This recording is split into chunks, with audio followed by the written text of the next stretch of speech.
South China Sea have reached a new high after Chinese warships reportedly clashed with two British Royal Navy destroyers operating near disputed waters. What began as a routine joint operation with U.S. naval support rapidly escalated into one of the most serious maritime confrontations between China and a NATO ally in recent years. According to multiple defense sources, the incident unfolded near the Spratly Islands, an area heavily fortified by Beijing and frequently patrolled by its Navy and Coast Guard.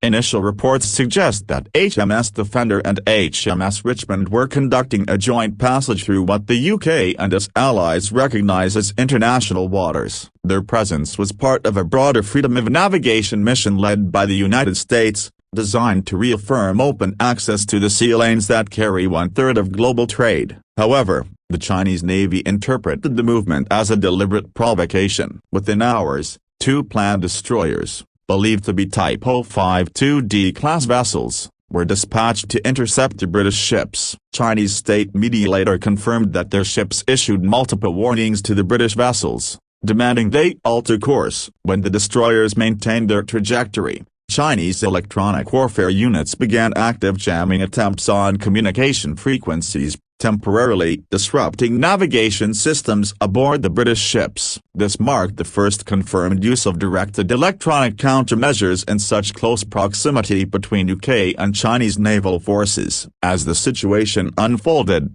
a U.S. Navy P-8A Poseidon reconnaissance aircraft began circling the region, monitoring the developing standoff. American Naval Command from the 7th Fleet confirmed that the British ships were operating within a lawful corridor. Nevertheless, Beijing maintained that the passage violated its sovereign maritime boundaries. What happened next pushed the confrontation beyond a simple warning exercise. Eyewitness sources from onboard crew later described an intense exchange of maneuvering. The Chinese destroyers closed to within less than 3 nautical miles of HMS Defender, performing what one British officer called intimidation tactics. The Royal Navy destroyer responded by activating defensive radar locks, a move that signals readiness to engage if fired upon. The British government later described it as a non-lethal deterrent action, but defense analysts say it was a clear message: the UK was not backing down. The confrontation lasted nearly 40 minutes, with Chinese warships attempting to force the British vessels off the route. Both sides maintained restraint, but at one point, minor hull contact occurred between a Chinese escort frigate and HMS Richmond. The collision caused superficial damage but no casualties. The UK Ministry of Defence later confirmed that the incident was under review but emphasised that its ships remained in international waters throughout their operations.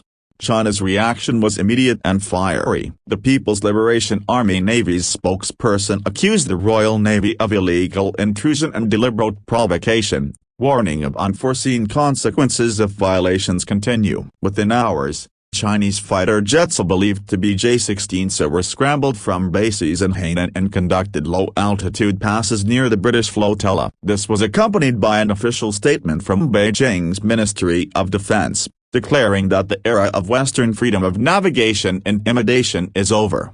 The UK, meanwhile, sought to calm the rhetoric while making its stance clear. In London, the Foreign Secretary stated that the Royal Navy's presence was a measured, lawful demonstration of international maritime principles. The U.S. Department of Defense backed the British position, reiterating its own commitment to free and open seas in the Indo-Pacific region. Behind closed doors, intelligence analysts warned that this incident could trigger a domino effect. With Chinese vessels already locked in near-daily encounters with the Philippines and Vietnam, the sudden appearance of British warships in contested waters sent shockwaves across regional capitals. The South China Sea, already a pressure cooker of geopolitical rivalry, had just witnessed its first direct Western military collision with Chinese forces.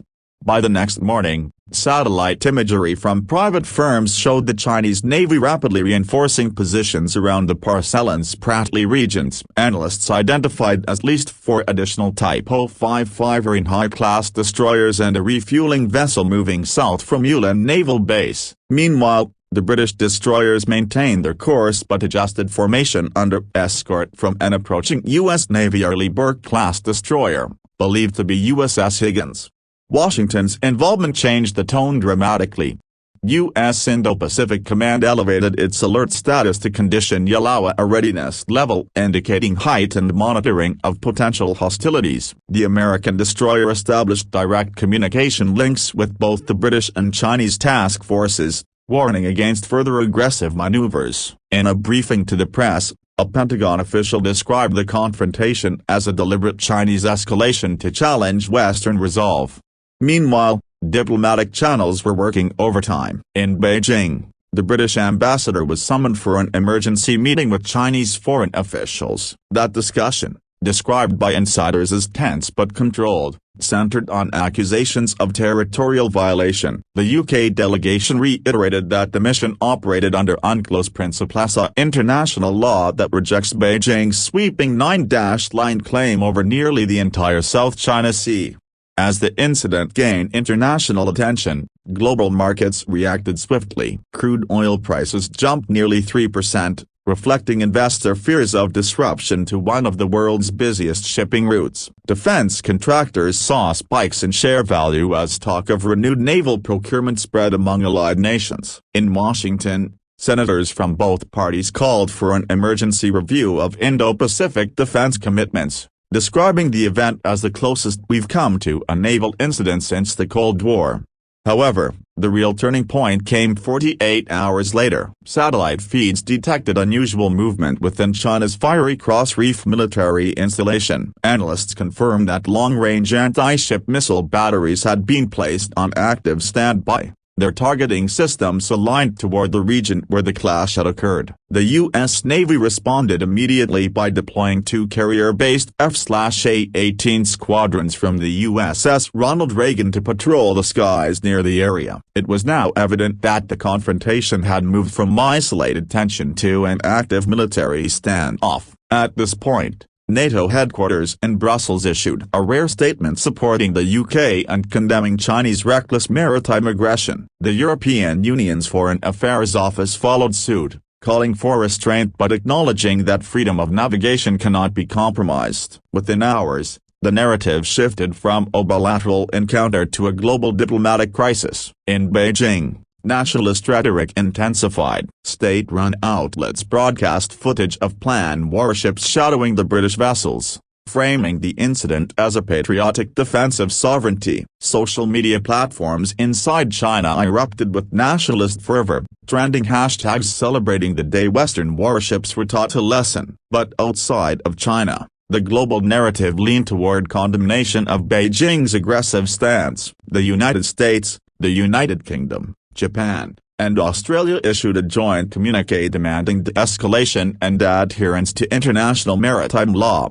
Still, both sides were already preparing for the possibility of further escalation. Western intelligence reports indicated that Chinese Naval Command had activated several submarine patrols south of Hainan, while British and U.S. forces repositioned their assets to ensure surveillance coverage. The U.S. Navy's 7th Fleet initiated continuous reconnaissance over the disputed area, signaling that Washington would not allow China to dictate terms at sea. As news spread, defense analysts began dissecting what this meant for global stability. The South China Sea had always been volatile, but the entry of British warships into an active dispute zone represented a new level of Western assertiveness. It demonstrated that the U.S. was no longer alone in challenging Chinese maritime claims and that NATO allies were willing to back those principles even at personal risk.